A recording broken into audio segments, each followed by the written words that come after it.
Amir bertanya merujuk pada pengajian kita hari ini, Datuk.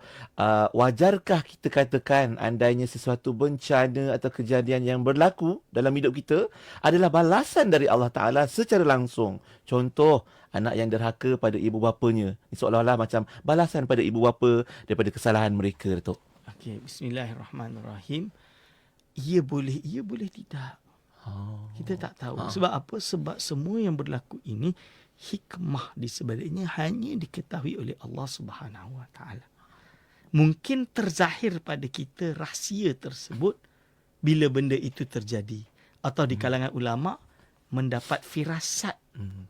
Dan perbahasan firasat ni alhamdulillah Datuk Dr. Zahazan dah syarah panjang dekat sesi Dalam- pagi kita kan. dalam tafsir, dalam 2 bayung Al-Quran. 3 pagi ni saya duk dengar konsisten berbicara tentang firasat. Contoh dia. Dan firasat itu ittaqu firasatal mukmin.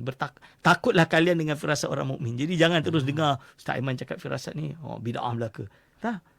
Kerana ada di kalangan para aulia, para ulama salihin yang mereka berpendapat dengan firasat mereka. Tapi mereka ini orang yang banyak soleh. Sehingga pendapat mereka diambil oleh murid mereka dan ikut dan menjadi orang yang betul. Contoh dia. Jadi, itu saya kata, tergantung keadaan tersebut. Kita tak boleh nak judge. Cuma kita tak ada istilah karma. Kan ada agama lain ada karma. Kita tidak ada istilah karma. Cuma kadang-kadang mungkin hikmah di sebalik adanya bala yang jatuh pada kita, itu adalah kerana Allah nak mencucikan dosa kita. Mungkin dulu kita ini buat satu perkara yang haram, dan cara menghapuskan dosanya kita terkena musibah, aksiden, kena auzubillah min zalik, yang mana itu adalah tahur untuk menyucikan dosa-dosa kita yang lampau. Wallahu a'lam. Masya-Allah. Tapi apa nasihat Datuk kalau ada yang dia mudah terasa ni salah aku lah ni aku dulu dosa aku banyak Allah balas sekarang. Bagus. Kalau Muhasabah. bagus, boleh.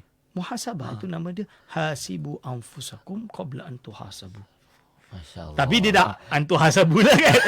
Tapi cuba tak apa, bagus untuk muhasabah diri kita. Selalu reflect pada diri kita. Ingin jangan sandarkan keburukan dan kejahatan kepada Allah.